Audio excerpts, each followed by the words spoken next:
Hello, you're looking at my 1973 Yamaha TX650 that's just been rebuilt, frame up.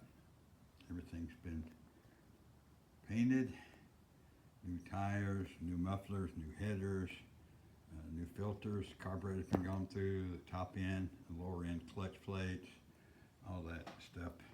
New handlebar switches, new brake master cylinder, calipers.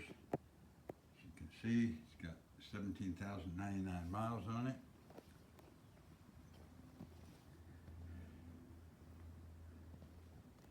New rubbers all around.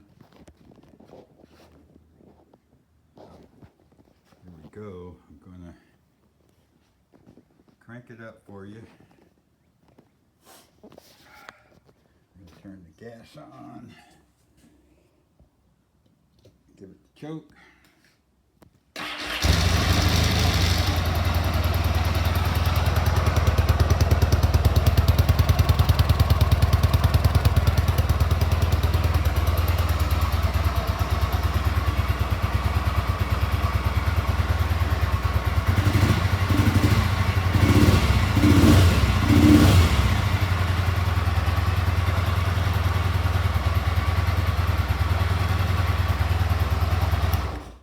Okay, that's it for now.